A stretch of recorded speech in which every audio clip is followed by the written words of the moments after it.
Nós vamos estudar agora o contrato, abordando o conceito de contrato e a diferenciação entre três espécies de contratos básicas, né, no que diz respeito a categorias contratuais, que seriam os contratos de consumo, os contratos da relação do direito do consumidor, os contratos civis, que são contratos, por assim dizer, mais básicos e entre iguais, e o que se chama de contratos empresariais. Logo, logo a gente vai abordar essas diferenciações. Mas, primeiramente, a minha ideia com vocês é tratar do conceito de contrato. Afinal de contas, o que é um contrato?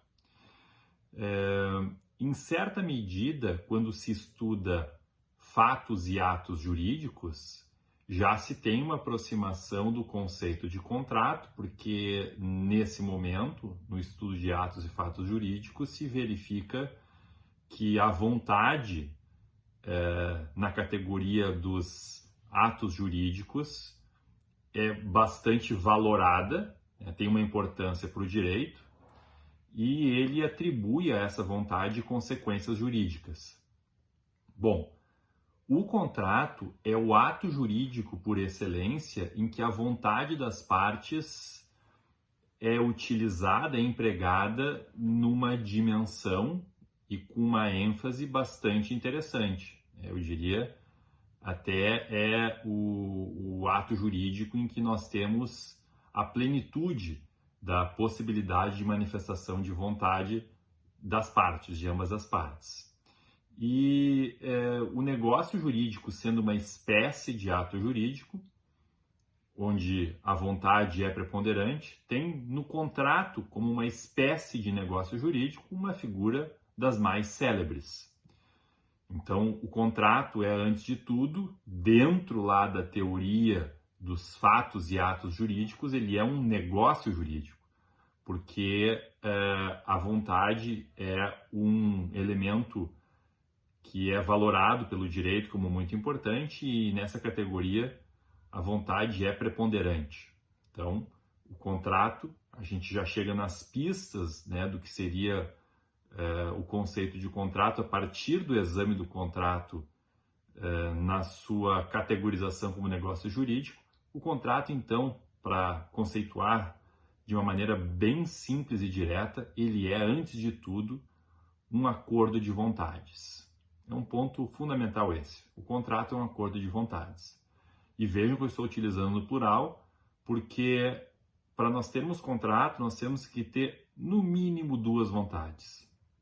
Precisamos ter duas figuras contratantes, o contratante e o contratado. E vai variar conforme a espécie contratual que nós tenhamos diante de nós, a nomenclatura dessas figuras. Por exemplo, na compra e venda, nós vamos ter na figura de um dos contratantes o vendedor que quer vender uma coisa, e na figura do outro contratante o comprador que quer adquirir essa mesma coisa. Então, retomando, no contrato nós temos esse acordo de vontades e temos que ter no mínimo duas vontades. No mínimo duas, nós podemos até ter mais, nós podemos ter um número maior de compradores, um número maior de vendedores, podemos ter dois vendedores e dois compradores, mas no mínimo nós precisamos ter, no caso aqui, se a gente for utilizar a compra e venda como exemplo, um vendedor e um comprador. Poderíamos enumerar outros inúmeros exemplos de contrato, poderíamos ficar aqui um bom tempo enumerando exemplos, mas a compra e venda me parece mais simples. Poderíamos enumerar aqui ou exemplificar com alocação. Poderíamos focar no contrato de transporte, no contrato de doação, no contrato de empréstimo com as suas espécies de mútuo e comodato. E nesse momento a gente está só exemplificando mesmo, porque nos interessa conceituar o contrato. Então ele é um acordo de vontades que tem por finalidade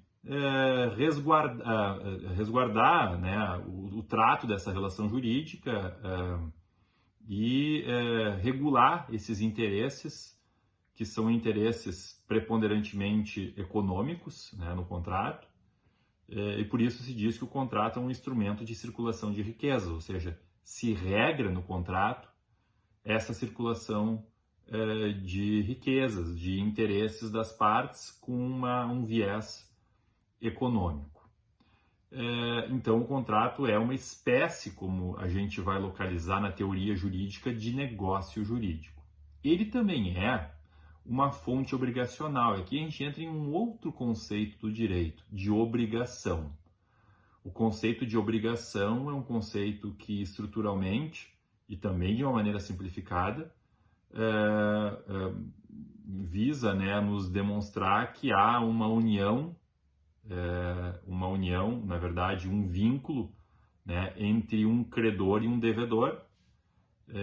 O conceito de obrigação é mais amplo, porque obrigação não se estabelece apenas mediante um contrato, que é um acordo de vontades. Eu queria aqui exemplificar. Por exemplo, nós temos obrigação quando alguém pratica um ato ilícito. Né? Se alguém bate no carro do outro, ele vira devedor e o outro credor, e não foi por acordo de vontades, mas foi por conta de um ato ilícito, a prática de um ato que foi ali realizado sem a devida técnica, ou com imperícia, ou com negligência ou imprudência, e gerou esse dever de indenizar. Então, obrigação é um conceito mais amplo do que o de contrato e representa esse vínculo que acaba fazendo com que uma das partes, o devedor, fique obrigado a satisfazer o crédito da outra parte, o credor. E isso pode se dar, por exemplo, pelo ato ilícito e pode se dar também pelo contrato, que é o acordo de vontades, que é o objeto do nosso estudo aqui. Quando a gente fala em obrigação, ainda nesse parênteses que a gente está fazendo, é interessante notar que essa palavra significa, se a gente for decompor do latim, obligare, e há uma ideia de laço que une as duas partes, o credor e o devedor.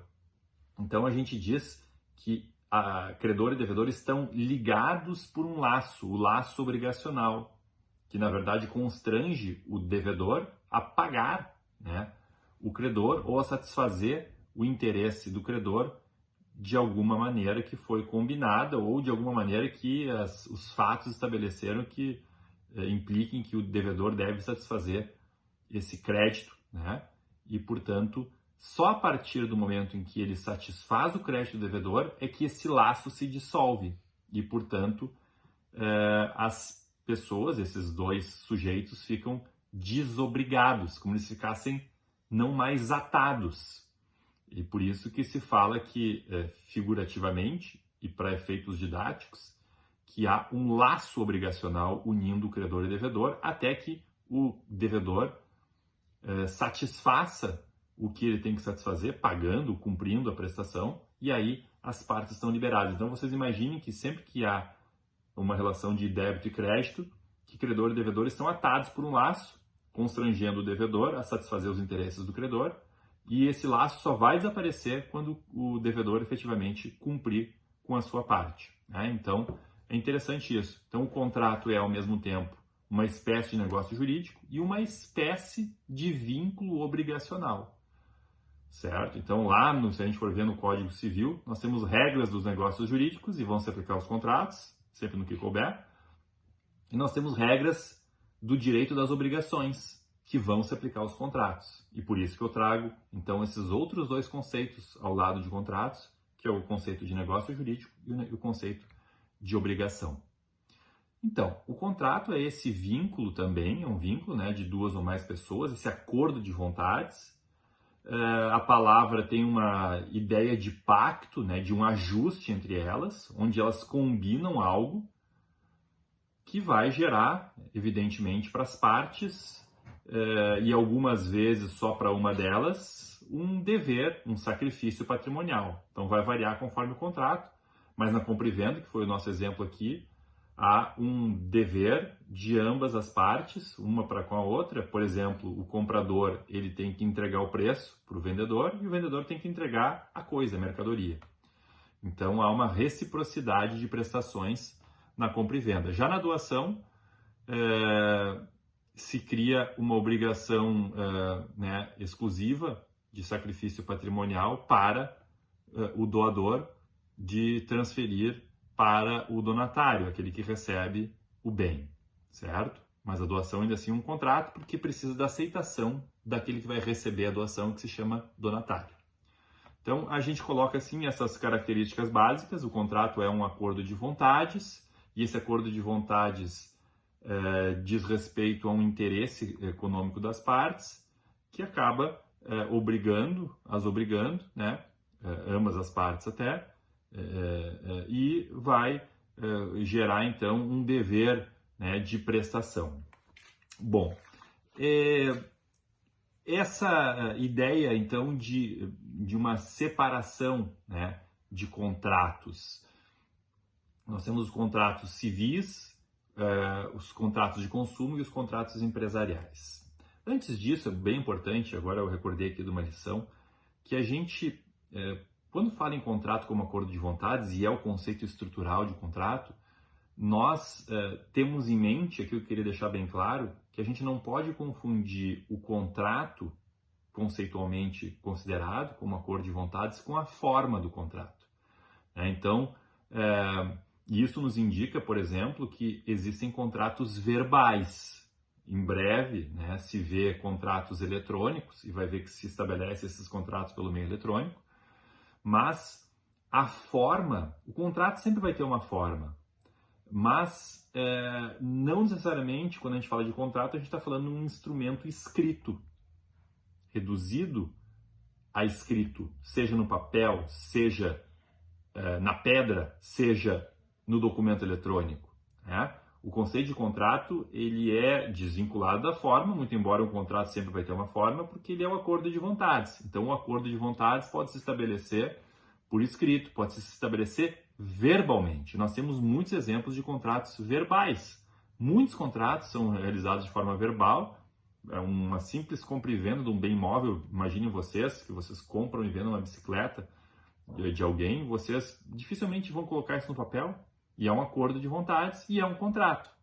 Se houver um problema ali, nós vamos ter que buscar as regras apropriadas do Código Civil ou do Código de Defesa do Consumidor para resolver as questões. E vão se aplicar as regras do contrato de compra e venda. Perfeito? Então vejam que o contrato nem sempre vai ser por escrito. E no conceito de contrato não está a ideia de que ele tem que ser por escrito. Ele é um negócio jurídico e um acordo de vontades. Perfeito?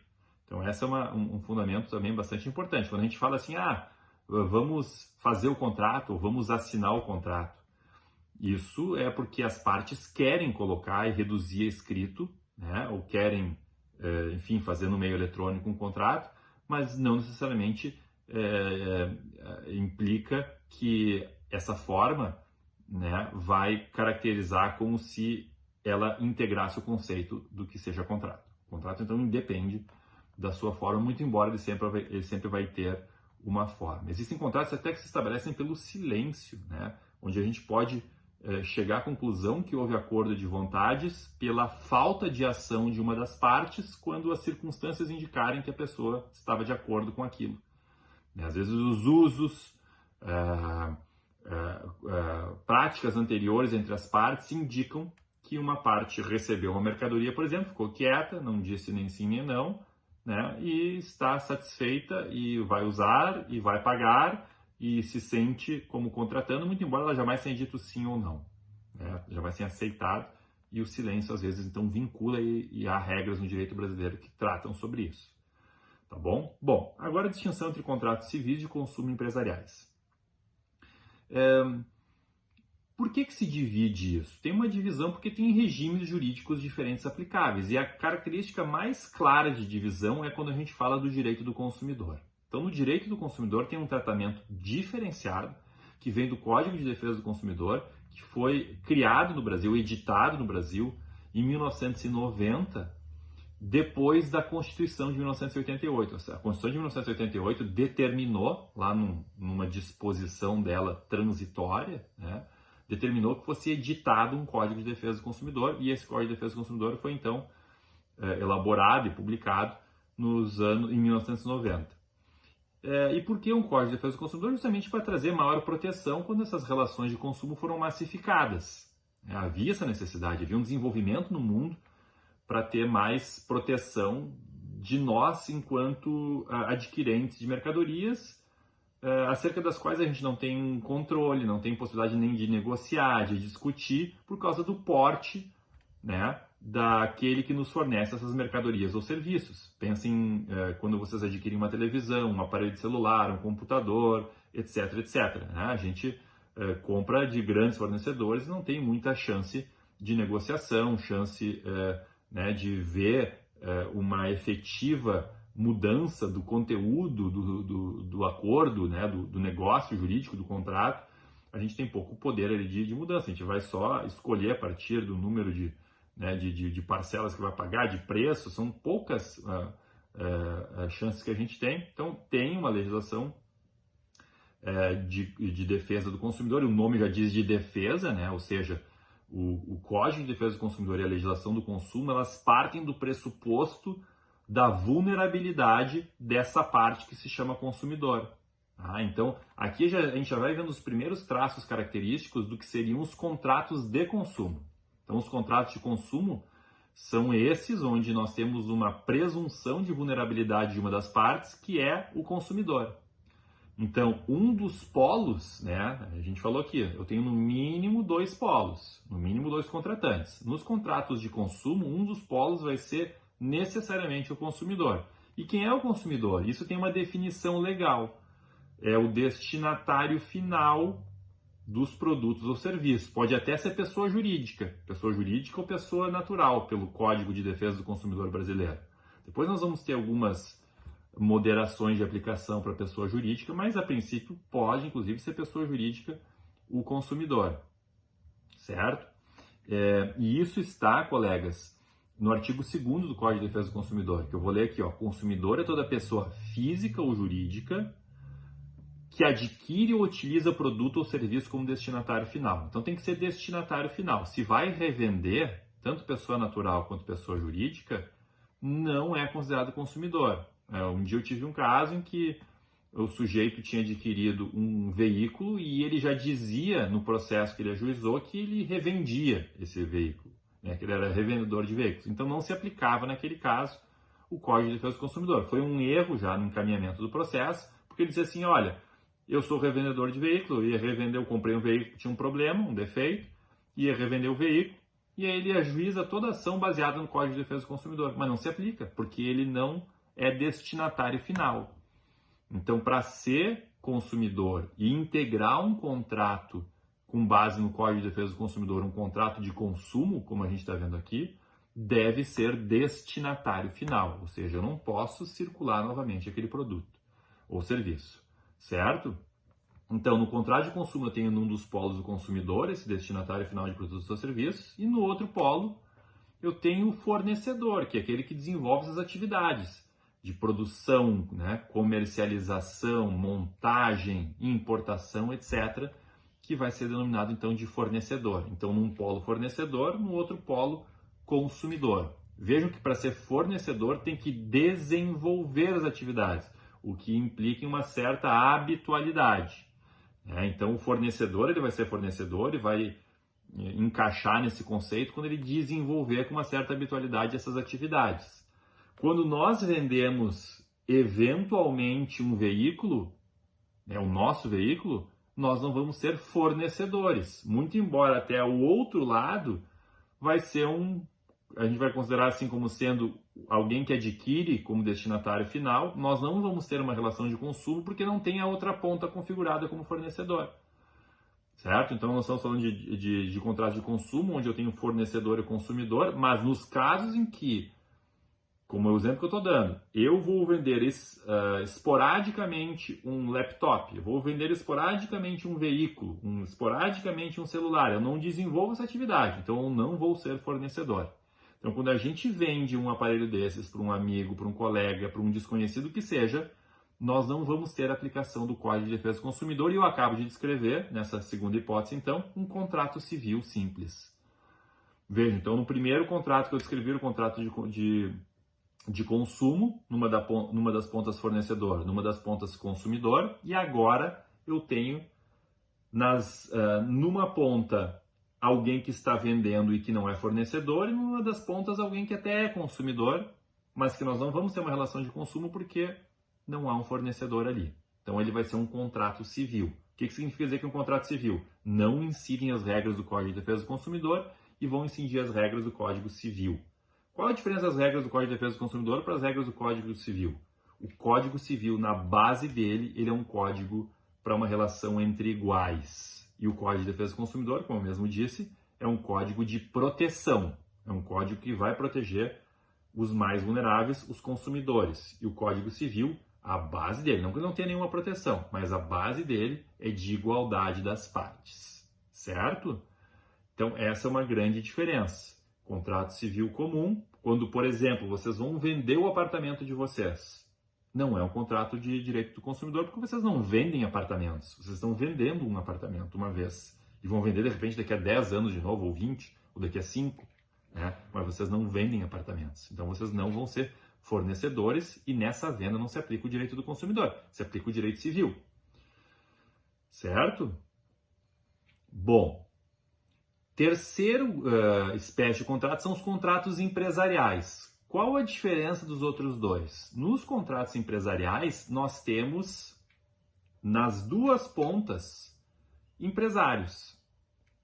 Então, nós temos dois com o objetivo de lucro e que desenvolvem atividades comerciais na sua essência.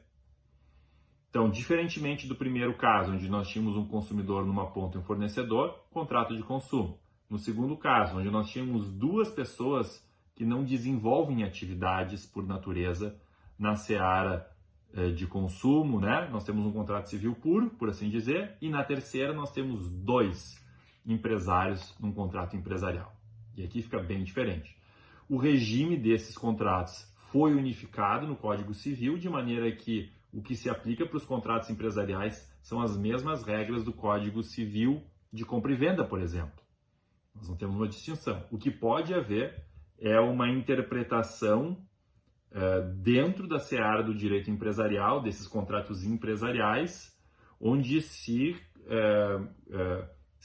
reconheça que as partes não necessitam de proteção ou quase nenhuma, né? Onde se verifique, no mais das vezes, que ambas têm um porte e deva se pressupor um conhecimento de ambas sobre as coisas. O que também na parte do civil não tem tanta diferença assim. Então até alguns defendem que não deva ter essa distinção entre contrato empresarial e contrato civil, que ambos tratam de relação entre iguais e, portanto, e realmente nós temos uma unificação pelo direito civil, porque nós não temos mais código comercial, né? Então, para alguns, se entende isso. Eu acho que tem uma diferença, porque no código, nos contratos comerciais, nós temos dois players ali que lidam e trabalham buscando lucro, essa é uma distinção, né? Enquanto que no contrato civil isso não se verifica. Mas é preciso dizer que há em ambos, nos contratos civis e nos contratos empresariais, né, uma relação de maior igualdade. E lá no direito do consumidor, sim, nos contratos de consumo, uma relação uma relação diferente, onde há uma vulnerabilidade num dos polos. Para mim fica mais clara essas distinções ficam mais claras com 3 exemplos.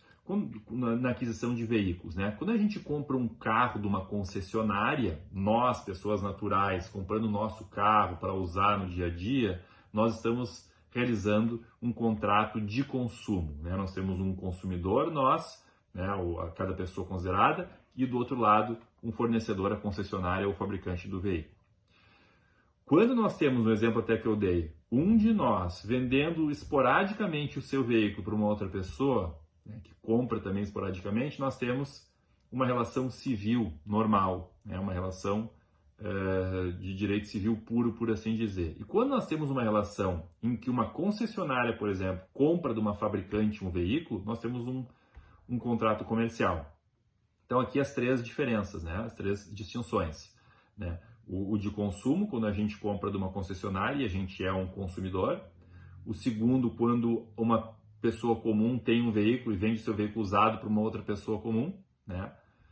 Nós temos um contrato civil e quando uma concessionária de veículos adquire da fabricante para revender, né, um veículo, e aí nós temos um contrato empresarial, até vai incidir uma lei específica, uma lei que trata das concessões de automóveis. Então esses 3 exemplos nos mostram um pouco das distinções dessas espécies contratuais. Basicamente são essas as noções, né, do conceito de contrato e das características do que sejam os contratos de consumo, os contratos civis e os contratos empresariais.